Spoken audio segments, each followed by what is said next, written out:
certamente nos concursos que vocês forem fazer aí, vão cair questões dessa natureza, tá? Então, bora lá. Posso começar? Acho que sim, né? Pode ser. Beleza. Então, já coloquei para gravar aqui. Vamos lá, que a gente vai ver agora como é que nós vamos resolver as questões. Então, veja. O que foi que nós fizemos aqui? A gente selecionou, nós fizemos uma seleção das questões do ENAD referentes a macro 1, macro 2, né, contabilidade, que é o que o Luiz vai fazer amanhã. E eu vou ficar com a parte de macro 1, o professor Rogério com a parte de macro 2. Então, o Rogério provavelmente vai fazer algo parecido comigo. Então, ele vai fazer uma revisão de assuntos que mais caíram na prova e depois, no outro dia, ele deve resolver questões, tá? Aqui, nessa minha lista, eu coloquei equivocadamente algumas questões de macro 2. Então, essas questões eu vou pular porque Rogério deve comentar essas questões com vocês. E aí vocês vão perceber que o grosso de macro 1 é modelo SLM, né? Então, os assuntos mais importantes, de fato, são o modelo SLM. O que foi que eu fiz aqui? Lá no final, e aí eu posso também mandar essa lista para vocês, que já está com gabarito, né? Lá no final eu coloquei algumas questões da ANPEC, que são questões mais difíceis, mas que servem também para vocês estudarem, tá? Então, vamos lá. Olha aqui para essa questão, né, que eu estou chamando aqui de questão 25 do ENAD, 2006, né? Ele diz assim, uma política monetária expansionista no modelo ISLM levará ao quê? Né? Ou seja, o que é que vai acontecer no modelo ISLM quando você faz uma política monetária expansionista? Então, se a gente recordar, veja, aqui eu vou colocar um gráfico, né, em que aqui é R, que é a taxa de juros, e aqui é o produto, que é o Y. Vocês estão conseguindo ver isso que eu estou fazendo aí, né? Só respondo aí que eu não consigo ver Estamos, vocês agora. professor. Pronto. Tranquilo. Então, aqui é a curva S e aqui é a curva LM. Beleza? Então, partindo da condição de equilíbrio, né? Olha a pergunta dele. Uma política monetária expansionista. O que é que vai acontecer? Então, veja, se eu faço uma política monetária expansionista, a curva que vai se deslocar vai ser a curva LM para a direita. Tá vendo? Então, essa curva LM, ela se desloca para a direita desse jeito que eu fiz. Se vocês observarem, o que foi que aconteceu, né? A taxa de juros era essa, R, e o produto era esse aqui, Y, né? No equilíbrio inicial, era isso que a gente tinha. Mas quando a curva ela se deslocou, quando o LM se deslocou, o que foi que aconteceu com a taxa de juros? Ó, a taxa de juros ela caiu, não foi? Ela saiu do R vermelho para o R azul, ela caiu. Com a queda da taxa de juros, você tem aumento do investimento, aumento da demanda agregada e aumento do produto. Realmente, observem que o produto aqui também ele aumentou, tá? Então, quando você faz uma política monetária expansionista, a gente observa queda na taxa de juros, aumento do investimento, aumento da demanda agregada e aumento do produto. Até aí tudo bem? Todos entenderam isso? Sim ou não? Sim. Ok. Então agora a gente vem aqui para a questão. Ó, aí ele pergunta: uma política monetária expansionista levará a um aumento de quê? Aumento da demanda agregada? Sim. Mais aumento da taxa de juros? Não. Porque a gente viu que a demanda aumentou, mas não teve aumento de juros, teve queda de juros, então está falso. B, Oferta agregada e das exportações. Não temos condição de falar nada sobre isso, até porque ele não falou que era uma economia aberta, não falou qual era a taxa de câmbio, então não dá para saber. C. Teve aumento da produção? Teve. Teve queda de preço? Olha, o modelo ISLM, de curto prazo, os preços são fixos, então não há alteração de preço, tá? Então também não é verdade. Teve aumento da produção? Teve. Beleza, vimos que a produção aumentou. Teve queda na taxa de juros? Também teve. Beleza, a gente viu que a taxa de juros realmente caiu. Então, resposta, letra D. Tá? Beleza. Essa questão, então, portanto, a resposta é a letra D, né? Alguma dúvida aí, gente? Alguma dúvida nessa questão? Sim ou não? Não. Ok. Então, a próxima questão é sobre curva de Phillips, que aí o Rogério vai falar. Ela apareceu aqui de forma inadvertida, tá? Não considere ela não. Questão 27. A figura abaixo, deixa eu só apagar aqui esse negócio para poder fazer de novo. Bom, a figura abaixo mostra uma representação gráfica do modelo ISLM, onde Y é o produto e R é a taxa de juros. Então, está aqui o nosso modelo, né, o nosso gráfico ISLM. Aí ele faz uma pergunta sobre o efeito crowd-out, que eu falei para vocês na aula passada, comentei, mas não expliquei porque a gente não tinha tempo. Então, eu vou explicar aqui agora o que é o efeito crowd-out. Então, veja. Nós temos aqui R, nós temos o Y, o produto, e S e LM. Bom, gente, o que é o efeito crowding out? O efeito crowding out, ele acontece quando, depois de uma política fiscal expansionista, o aumento da taxa de juros derruba o investimento. Então, é como se você estivesse fazendo o seguinte, ó. Então, Y é igual a C mais I mais G, a nossa equação bem conhecida, né? C mais I mais G. E aí você faz uma política fiscal expansionista, ou seja, você aumenta os gastos públicos, por exemplo. Só que, ao aumentar os gastos públicos, você eleva a taxa de juros. Quer ver? Vamos fazer aqui, ó. Observe. Política fiscal expansionista. A curva IS, ela se deslocou para a direita. Então, veja, olha qual era a taxa de juros. A taxa de juros era esse R vermelho. E o produto era o produto Y vermelho. Quando eu fiz uma política fiscal expansionista e desloquei a curva IS para a direita, olha o que foi que aconteceu com a taxa de juros. Ela aumentou, né? Para esse R azul aqui. Quando você aumenta a taxa de juros, o investimento ele cai. Percebe?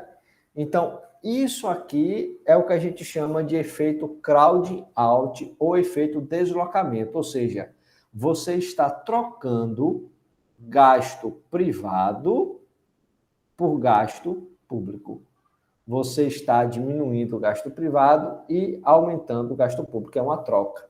Percebe? Esse é o efeito crowd out. Veja, se essa curva LM não existisse e se, portanto, a taxa de juros não subisse, o que é que iria acontecer? Ó, veja só. Se a taxa de juros não subisse, olha o que é que iria acontecer. Repare, eu teria aqui R, que é a minha taxa de juros, Y, e imagine aqui a minha curva IS, né? E supõe que a taxa de juros fosse esse R preto. Mais uma vez, vamos supor que a política fiscal ela foi expansionista, porém, vamos imaginar que a taxa de juros ela permanece igual. Ó, Se a taxa de juro permanecesse igual, o que é que iria acontecer com o produto? O produto iria aumentar mais nessa situação 1 ou nessa situação 2? Em qual das duas situações o produto iria aumentar mais? Na situação 1 ou na situação 2? O que é que vocês acham? 2. Na situação 2. Por quê? Porque na situação 2, a taxa de juros ela permaneceu a mesma. Então, não houve queda do investimento, ou seja, não teve efeito crowding out. Então, se a gente observar, o deslocamento, né? Ou seja, o efeito do produto aqui, com base nesse deslocamento da curva S, seria muito maior se a gente não tivesse o efeito de deslocamento. Mas como a gente tem, né? Então, o efeito da curva S, ou seja, o tamanho do deslocamento do produto decorrente da curva S, acaba sendo bem menor. Por quê? Porque o juro aumenta, né? Acaba sendo, portanto, menor esse deslocamento aqui. Então, veja, todo mundo entendeu o que é o efeito crowding out? Basicamente é a queda do investimento em função do aumento da taxa de juros quando você faz uma política fiscal expansionista. E aí, portanto, você acaba trocando investimento público, privado por investimento público. Veja, qual é a situação em que esse efeito crowding out ele é máximo? Porque isso vocês também podem encontrar em concurso, viu?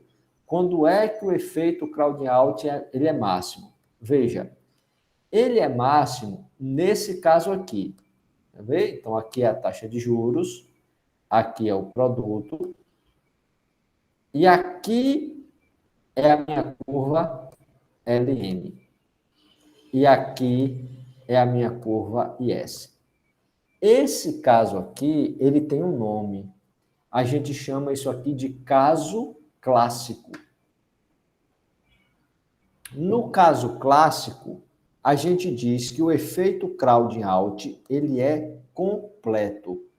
Por que ele é completo? Porque, por exemplo, eu faço uma política fiscal expansionista, então a curva S se deslocou para cá, certo? Olha só, o que foi que aconteceu com a taxa de juros? A taxa de juros ela era R preto, e aí agora a taxa de juros subiu aqui, ó, para esse R vermelho. Com o aumento de juros, o que é que acontece com o investimento? Ele cai, né? Só que, no final das contas, houve alteração no produto? Sim ou não? Então, essa bolinha aqui era o primeiro ponto de equilíbrio e o segundo ponto de equilíbrio é essa outra bolinha. O produto, vocês conseguem enxergar que ele ficou no mesmo nível que antes? Não mudou nada, né? Por que não mudou nada? Porque o que aconteceu aqui foi o seguinte, ó, y é igual a c mais i mais g. Repara o que foi que aconteceu. E aí eu fiz uma política fiscal expansionista, ou seja, eu aumentei os gastos públicos, o juro subiu, o aumento do juro derrubou o investimento, e aqui teve um detalhe, o aumento de gasto foi exatamente igual à queda do investimento. É por isso que o produto não saiu do lugar. Então, no caso clássico, nós temos esse efeito deslocamento ou efeito crowding out, que a gente diz que ele é completo, certo? Então, o tanto de volume que eu aumentei de gasto público foi o que aconteceu com o investimento, foi no mesmo montante. Eles foram exatamente iguais, tá? Então, observe, o efeito crowding out de deslocamento total dos gastos privados pelos gastos públicos leva ao deslocamento da nossa curva LM? Não. Leva ao deslocamento da curva S? Veja, o crowding out não é o que leva ao deslocamento da curva S. O que leva o deslocamento da curva S é o aumento do gasto público, certo? Então, não é isso. o efeito Crowd-Out, ele faz o contrário. Ele evita, né, esse deslocamento maior da curva S, né? Então, ele não leva ao deslocamento da curva S. O que leva ao deslocamento da curva S é a política fiscal. Leva ao deslocamento das duas curvas? Não. Curva LM não mexe.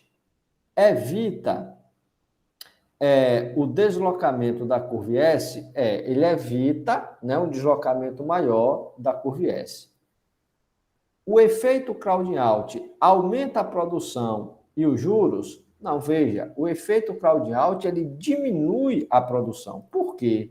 Porque, observe, eu já tinha apagado o outro slide, mas deixa aqui, eu vou explicar, tá? Por que que a gente diz que o efeito crowding-out ele não aumenta a produção? Ele evita, né?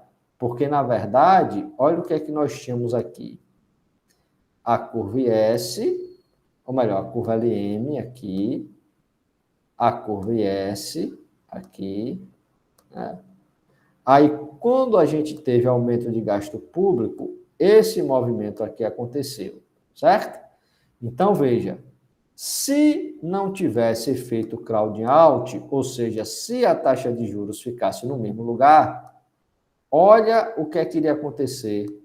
O produto, ao invés de ser Y vermelho, ele seria esse valor aqui, ó. Eu vou até aumentar aqui para ficar melhor. Deixa eu aumentar aqui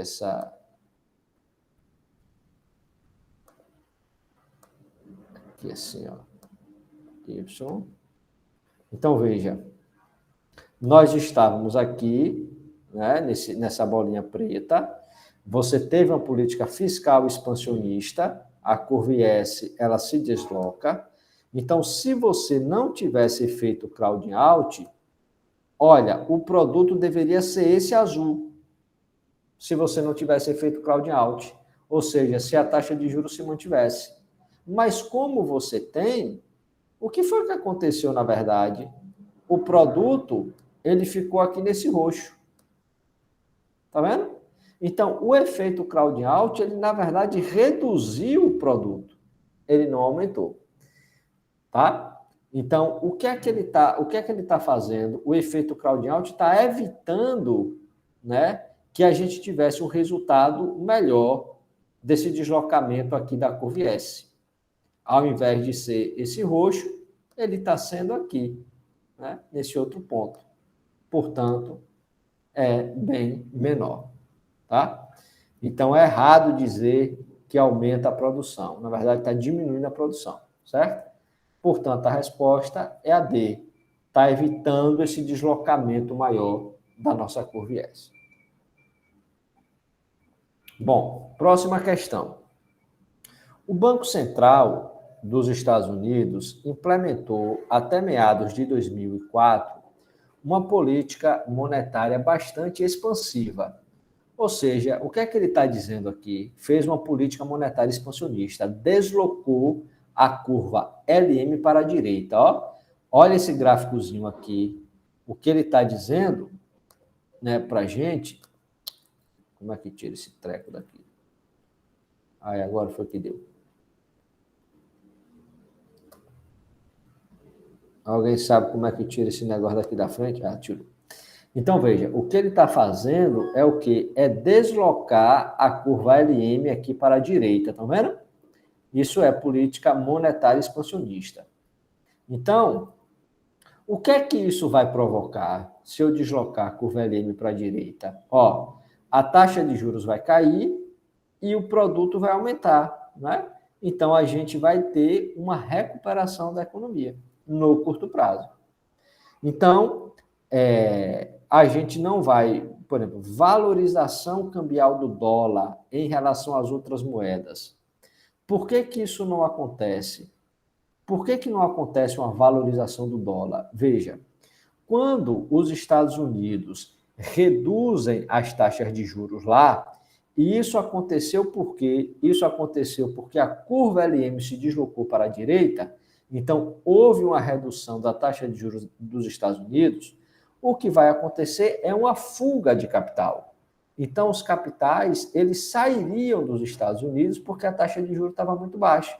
Eles iriam procurar investir em lugares em que a taxa de juros estivesse maior. Entendeu? Então, quando esse processo acontece, o que a gente observa é uma desvalorização da taxa de câmbio e não uma valorização da taxa de câmbio. É o oposto, é por isso que a letra B está errada. Diminuição do superávit comercial brasileiro. Ora, no nosso caso aqui, né, a gente não tem informações para dizer se o nosso superávit vai aumentar ou vai cair, né? A gente não tem condição de fazer isso. Mas a gente poderia, inclusive, supor, né, o contrário, que o nosso superávit comercial iria aumentar, né? Por quê? Porque crescimento da economia americana, quando a curva LM se desloca aqui para a direita e a renda dos Estados Unidos cresce, o que é que vai acontecer? A gente deve vender mais produtos para eles, né? Então, haveria uma tendência de aumento do nosso superávit, embora a gente não tenha elementos aqui para fazer nenhuma inferência em relação a isso, né? D. Contração da demanda americana? Não, não é contração, é o contrário, né? A demanda aumentaria se eu desloco o LM aqui para a direita. Redução dos preços comercializáveis internacionalmente, também a gente não tem nenhuma condição de fazer essa afirmação necessariamente. Então, a única coisa que a gente sabe é que, de fato, né, a renda dos Estados Unidos vai aumentar. Tá? Então, a recuperação da economia americana, que seria a letra A. Tá? Bom, questão 34. A questão 34, ele fala sobre o componente especulativo da demanda por moeda. E aí vocês devem recordar que ontem eu falei que a demanda por moeda, ela depende de 3 fatores. As pessoas demandam moeda pelo motivo precaução, pelo motivo, as pessoas demandam moeda para transacionar, para se precaver e para especular, né? E os motivos, né, de precaução e transação dependem da renda. E existe um outro motivo, que é o motivo de especulação, que depende da taxa de juros. E aí ele faz uma pergunta especificamente em relação a esse componente especulativo. Veja, você vai demandar moeda para especular em relação ao quê? Ora, em relação, fundamentalmente, aos movimentos futuros na taxa de juros, as expectativas em relação ao que vai acontecer com a taxa de juros no futuro, né? Então, por exemplo, se a gente já viu que há uma relação inversa, né, entre demanda por moeda para especular e taxa de juros, certo? Então, você sempre vai ficar observando a incerteza em relação, né, ou você vai formar suas expectativas em relação ao movimento do juro futuro, para aí você tomar a sua decisão sobre esse componente, a demanda especulativa de moeda. Tá? Então, a única alternativa que ele faz referência é exatamente essa letra C. Né? Então, são as expectativas incertas a respeito da taxa de juros no futuro que vai determinar esse componente especulativo. Veja, os outros fatores dependem fundamentalmente da renda, né? Ou da elasticidade da demanda por moeda em relação à renda. Tá? Então, letra C. A questão 27 é também sobre o modelo ISLM. E aí, olha que curioso aqui, ó. Ele aponta 2 gráficos, né, em que você tem uma maior sensibilidade, né? Que sensibilidade é essa que ele está falando? Lembram daquele B, o parâmetro B, que eu mostrei para vocês ontem?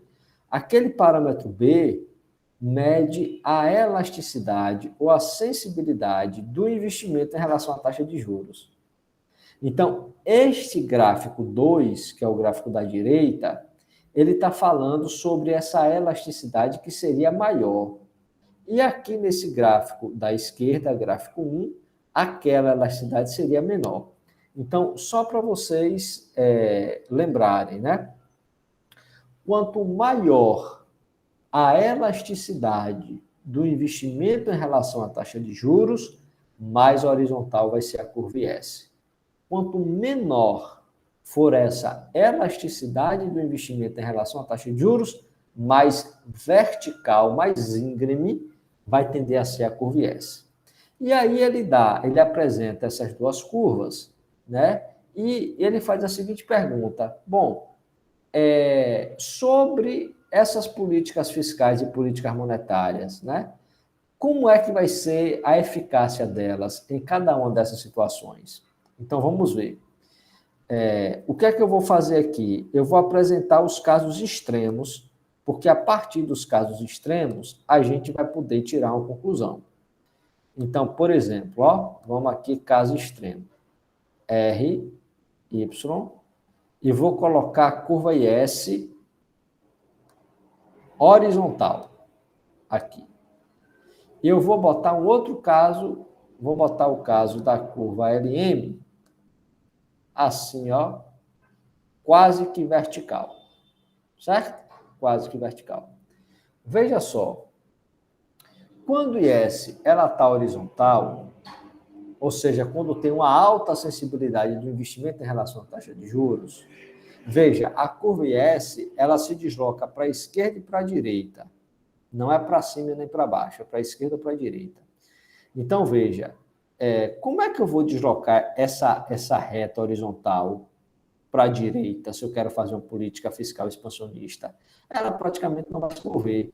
Imagine que eu vou tirar essa coisa roxa, vou puxar ele para a tela do computador e eu vou arrastar ele para o lado e vou colocar ele em cima de novo. Tipo assim, tirei esse negócio roxo da tela do computador, suspendi e deitei de novo aqui. Desloquei para a direita.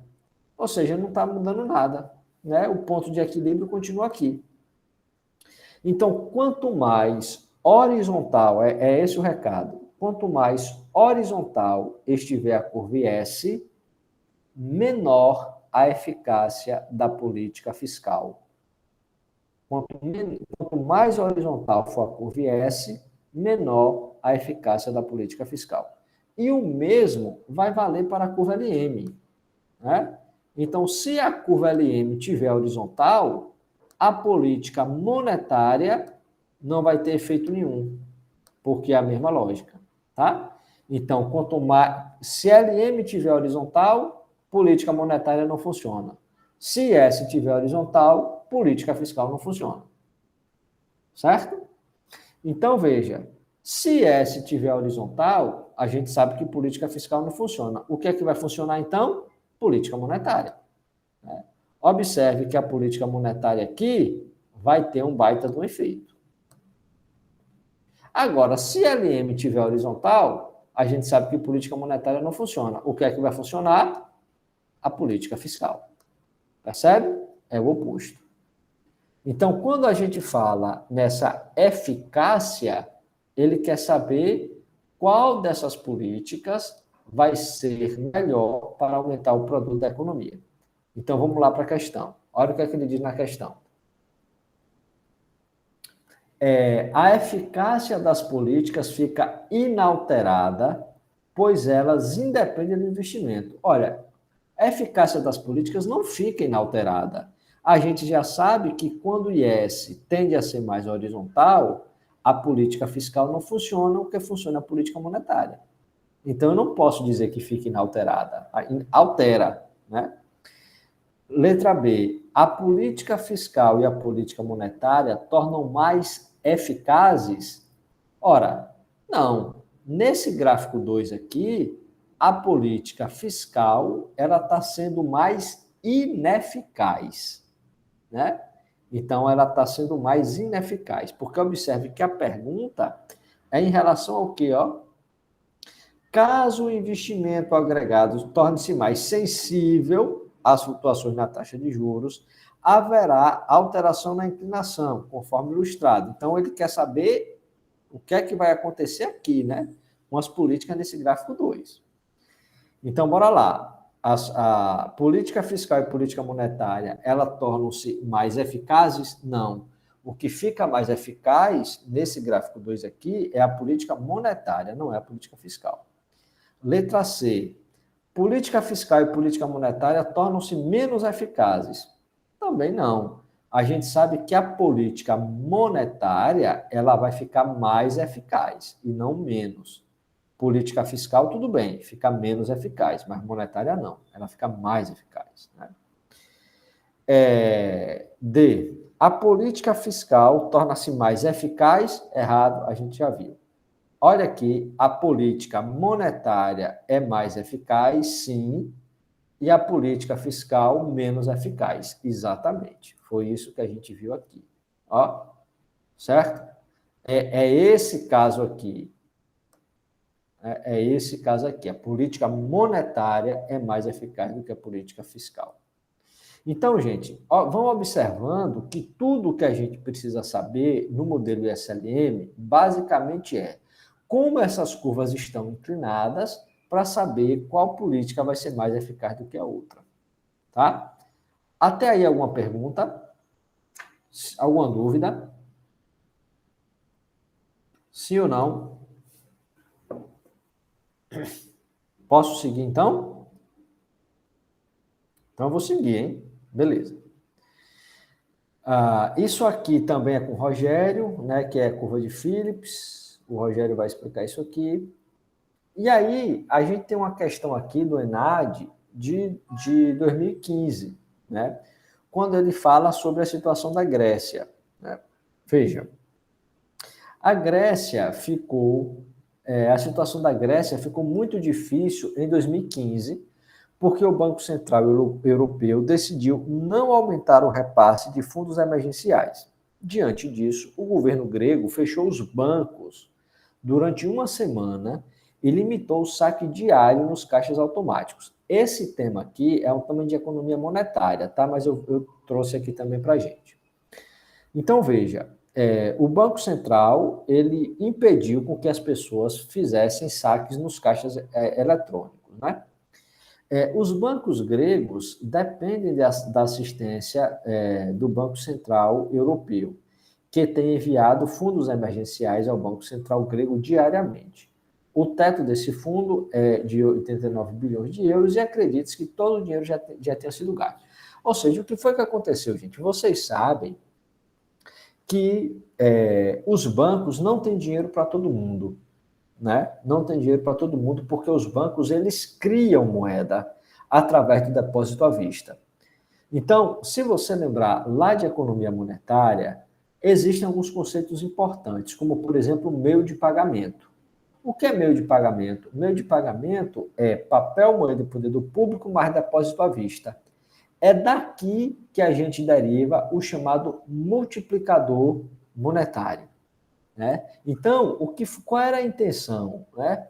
A intenção era fazer com que os bancos não perdessem liquidez, né? Porque se todo mundo sacar o dinheiro, os bancos iriam perder liquidez. Então, a ideia é evitar, né, com que os bancos eles perdessem liquidez e, portanto, evitar o fim desse multiplicador monetário. Porque se todo mundo saca o dinheiro, e os bancos ficam sem nada em depósito à vista, você não tem multiplicador. Então, essa é a ideia. Tá? Então, com base nessas afirmações, né, com base nessa situação exposta, avalie as afirmações a seguir. 1. O governo grego visava ampliar a razão papel, moeda e poder do público sobre os meios de pagamento? Não. Ele não quer ampliar a razão papel, moeda e poder do público, é o contrário. Por quê? Porque se ele quisesse fazer com que as pessoas tivessem muito papel, moeda e poder do público, né, ele não iria impedir que as pessoas fossem sacar. Então, a ideia não é ampliar a quantidade de papel, moeda e poder do público, ao contrário, é diminuir, certo? Então, essa 1 aqui está falsa. Alternativa 2, né? O governo grego pretendia reduzir o acesso público aos meios de pagamento e, com isso, diminuir o nível geral de preços. Veja, não era esse o problema da Grécia. né? Porque aqui está aparecendo o que aconteceu com o Brasil no Collor, né? Lembra que ele confiscou a poupança e as pessoas ficaram sem o dinheiro? A ideia lá era isso, era combater a inflação, né? A ideia dos caras era, não, a inflação está muito alta, vamos congelar aqui o dinheiro para que as pessoas não saquem, porque aí sem consumo os preços baixam. Mas não era esse o caso da Grécia, né? Não era esse o caso. 3. O governo grego objetivava manter o fluxo de liquidez no mercado interbancário, restabelecendo assim os níveis de reservas. Ou seja, claro, ele pediu com que as pessoas sacassem exatamente para manter essa liquidez no mercado interbancário, para os bancos não ficarem sem dinheiro. E aí não colapsar o multiplicador, que era essa capacidade dos bancos de emprestar dinheiro. Então, veja, o governo grego preocupava evitar o colapso do multiplicador monetário, foi exatamente o que eu acabei de falar, ao estabilizar a razão depósito à vista sobre o meio de pagamento. Tá? Então, era basicamente essa ideia. Então, a gente tem aqui o primeiro falso, o segundo falso, o terceiro verdadeiro, o quarto verdadeiro. Então, seria aqui a nossa alternativa C. Tá? Vamos lá, o próximo é mais uma do modelo ISLM, certo? O modelo ISLM aqui. Lembre-se que eu falei para vocês que o modelo ISLM ele foi desenvolvido em 1937 pelo Hicks, né? Que é uma interpretação neoclássica, da teoria geral de Keynes, certo? Então, aqui ele está explicando isso. E aí ele pergunta o seguinte, com base no modelo ISLM, no caso de uma economia fechada, né, suponha que você está numa situação de equilíbrio. E aí ele pede para você avaliar as alternativas. Então, bora lá. Deixa eu só limpar aqui para que a gente veja para a gente ver como é que responde essas questões. Tá? Bom, a partir dessas informações, avalie as afirmações a seguir. A contração monetária aumenta a taxa de juros, ocasionando redução do investimento privado. Então, bora ver. Então, a gente tem aqui a taxa de juros e tem aqui o produto. Supõe um modelo ISLM e ele quer saber o que é que acontece quando há uma contração monetária, né? Ora, contração monetária, LM se desloca para a esquerda. Notem, a taxa de juros era R, preto, e a taxa de juros subiu, né? Para esse R vermelho. Então, há aumento de juros e queda de investimento. O que é que ele está dizendo? A contração monetária aumenta a taxa de juros, beleza, aumentou a taxa de juros e reduziu o investimento, ok. Então, aumentou a taxa de juros e quando o juro aumenta, o investimento cai, beleza. Então, A1 está verdadeiro.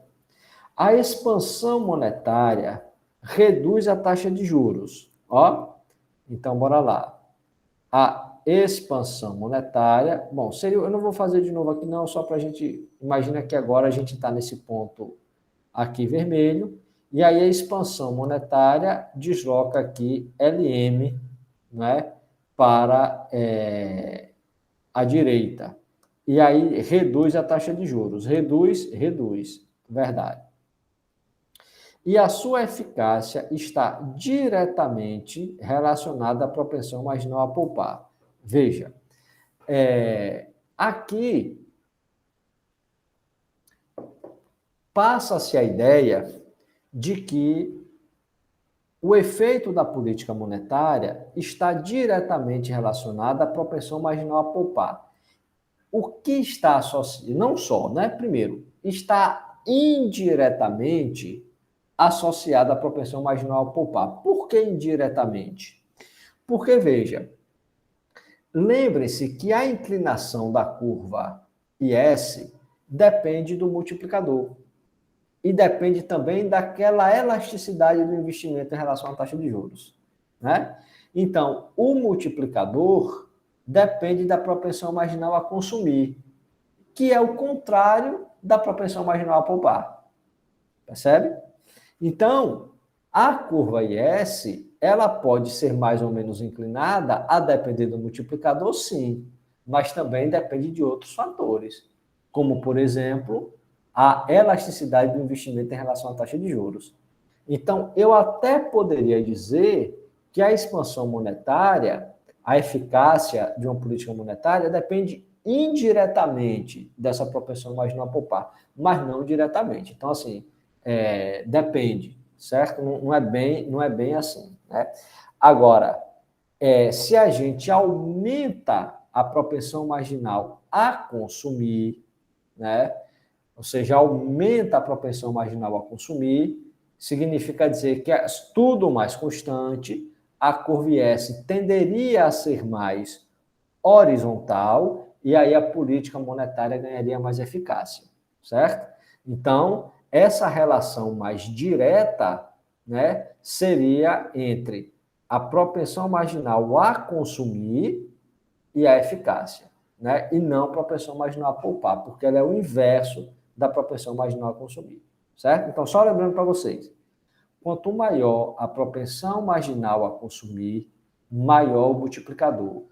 Quanto maior o multiplicador, mais horizontal é a curva S. E quanto mais horizontal é a curva S, maior a eficácia da política monetária. Certo? Então, tentem fazer esse fio condutor aí na cabeça de vocês, certo? Então, não seria a propensão marginal a poupar, certo? Se aqui tivesse propensão marginal a consumir, sim. Terceiro, a expansão dos gastos governamentais aumenta a taxa de juros, ocasionando uma redução dos investimentos. Vamos ver. Então, aqui eu tenho taxa de juros, aqui eu tenho renda, IS, LM.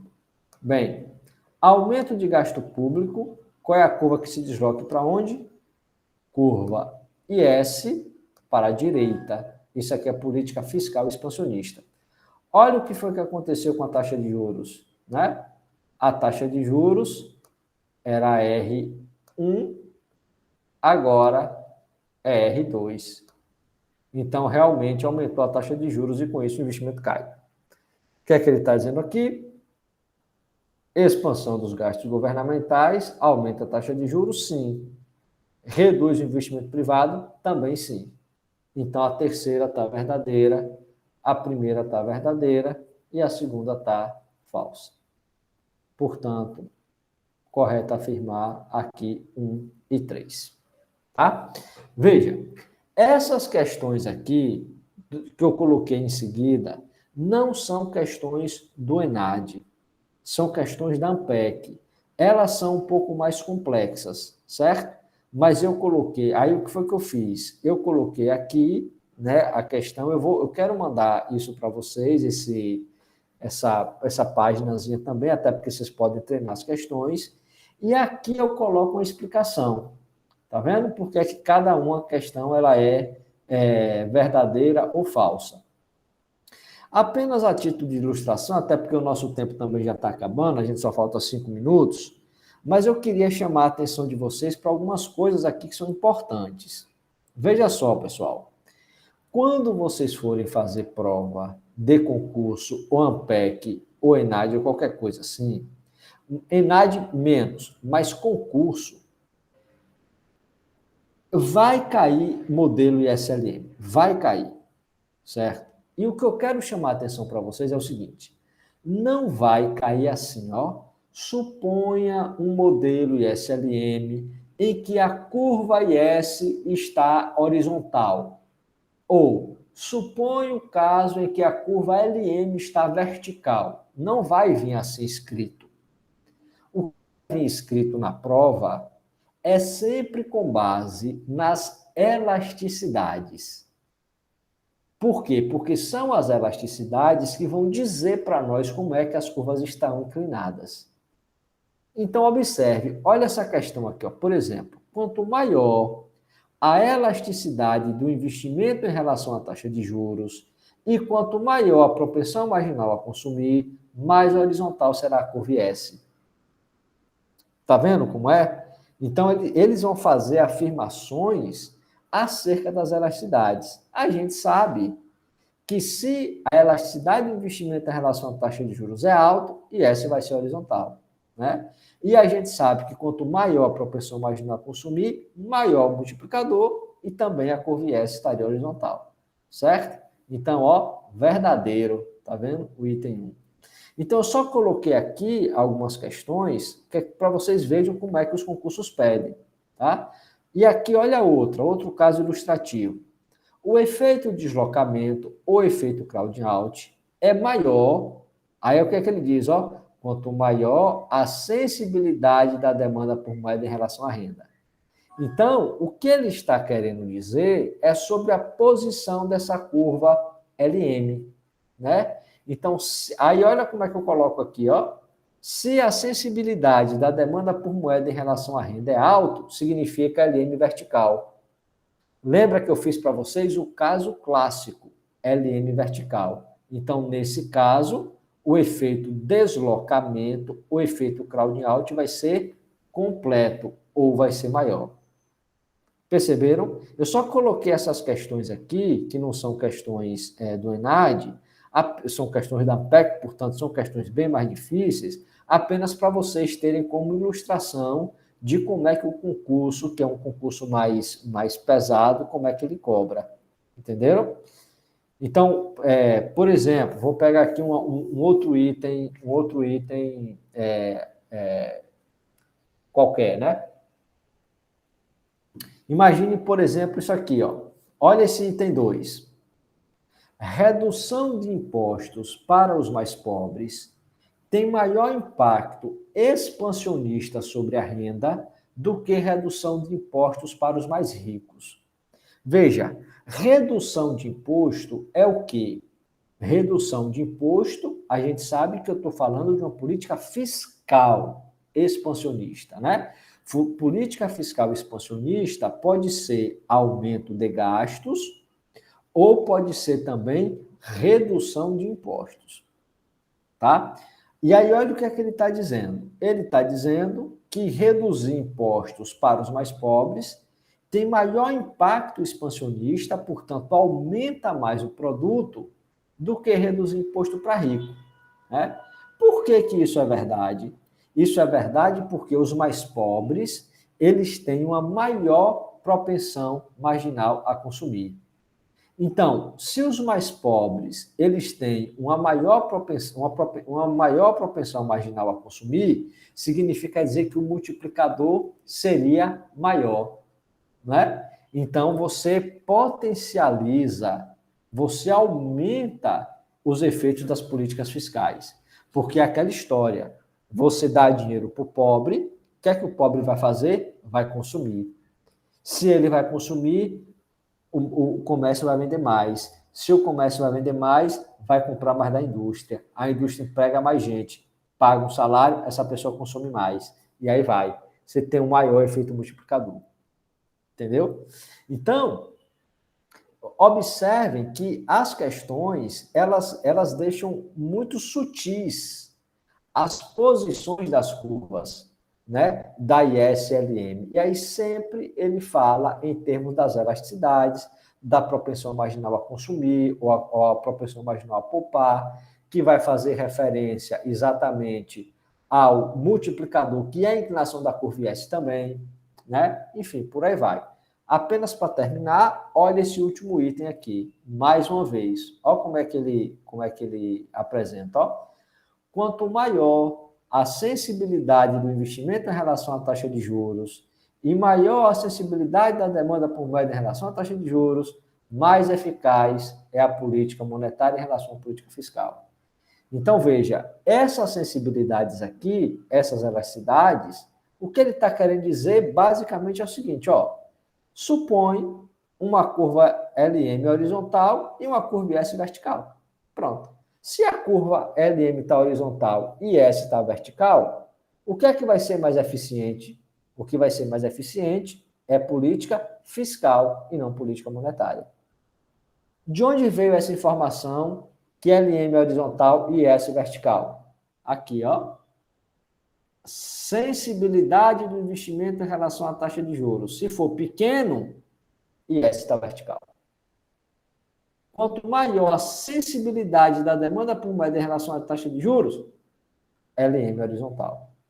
É a partir daí que, nesses concursos mais difíceis, né, eles pegam a gente, tá? Sobre essas elasticidades. Aí eu coloquei aqui apenas para chamar a atenção de vocês para esse ponto que é muito importante. Então, basicamente, pessoal, na prova do ENAD é o quê? Modelo SLM. Eu quero saber o que é mais eficaz, política fiscal ou política monetária. Não se esqueçam, armadilha da liquidez, LM horizontal. Caso clássico, LM vertical. Não esqueçam do efeito crowd out. Isso também pode cair. E quando a gente fala em eficácia das políticas, ele quer saber qual é mais eficaz para aumentar a renda. Certo? Então, sempre é em relação à renda. Beleza? São essas as principais dicas aí. Tudo bem? Alguma pergunta? Professor. Alguma pergunta específica? Não. Sim ou não? Não? Então, beleza. Boa sorte. Joguem duro. Depois tem o professor Luiz e o professor Rogério. E botem para quebrar. Tá Obrigada, professor. Nada. Tchau, tchau. Qualquer coisa, me manda e-mail, tá? Que eu ajudo vocês, se vocês precisarem. Tá bom. Tá, tchau, tchau. Tchau, boa noite. Tchau, boa noite.